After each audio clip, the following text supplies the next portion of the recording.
Hello! The programme you're about to listen to was first broadcast in February 2007 on the BBC Learning English website. For more English language learning programmes and podcasts, just search for BBC Learning English. And now, on with the show. BBC learningenglish.com. Hello, I'm Callum Robertson and this is Weekender. If you're listening to this programme, then more than likely you're either trying to learn English or perhaps you're teaching English. So let me ask you this question. Do you think that age has anything to do with your ability to learn a language? Is it easier to learn a language when you're a child? Is it more difficult to master a language the older you are? Language learning is an incredibly complex area of research, and in the programme today we take a simple look at this topic, which was recently covered in a science programme on BBC Domestic Radio. One word which is very useful to know when talking about this subject is the verb to acquire, and its noun acquisition. Learning your mother tongue is described as first language acquisition. Learning another language is then described as second language acquisition. Young children, it seems, pick up languages very easily, but as we get older, it seems to be much more difficult. What could be the reasons for this?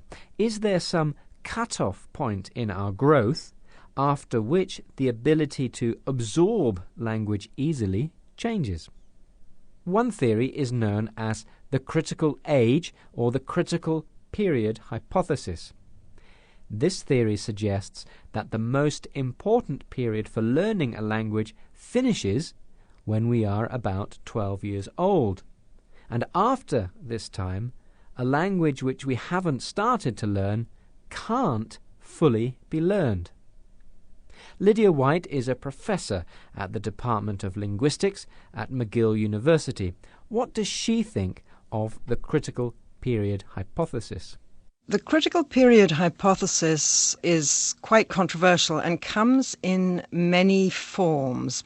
Common to most versions is the claim that for a certain period of your life, things are very beneficial for acquiring languages. In my view, adult second language learners can successfully acquire a second language to the extent of being indistinguishable from native speakers. So, in other words, I do not believe that it's impossible for an adult to fully acquire the second language. She's not convinced by the critical period hypothesis. She thinks that adults can successfully acquire a second language. In fact, she believes that adults can learn a language to the level that they seem like a native speaker.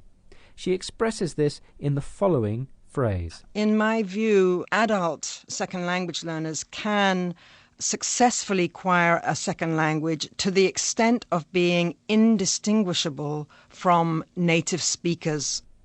Adults can learn a language so that they are indistinguishable from native speakers. Indistinguishable. You can't tell the difference. BBC learningenglish.com.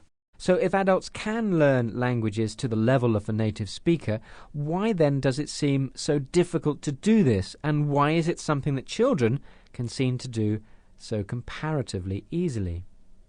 Dr. John Coleman is director of the Phonetics Laboratory at the University of Oxford. He has a very simple theory. What is it? The ability of adults to learn foreign languages is often underestimated. Children spend an awful amount of time learning their first language. They're exposed to it a lot of the time, and they've only got certain things to do. They don't have to go out and do a job or learn to drive a car or whatever. They're very, very focused on what they're doing.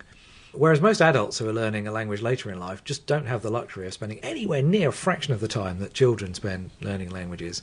Dr. Coleman thinks it's just a simple matter of time. Adults are much busier in their lives than children. They have day-to-day responsibilities and jobs and simply do not have the luxury of time that children do. But is it as simple as that? Eric Thiessen is director of Carnegie Mellon University's Infant Language and Learning Lab. He thinks that adults have a disadvantage that infants, very small children, don't have. What is this disadvantage? We as adults have more than 20 years of experience with a dominant language that is going to interfere with acquiring a second language, and that's a handicap that infants don't face. So there are things you can certainly do as an adult to help yourself, but I'm afraid that infants are always going to be the blue ribbon champion language learners. Eric Thiessen thinks that influence from our own first language can be a handicap to acquiring a second language. A handicap. It makes it difficult to do. This handicap is something that infants don't have. Learning is new to them. So if you are an adult trying to learn English or any other language, then don't worry. It is possible. It's not as easy as when you were very young, but it can be done. And as ever, my unscientific advice is to practice as much as possible and try and immerse yourself in as much English as possible. Good luck. That's all from this edition of Weekender. BBC. LearningEnglish.com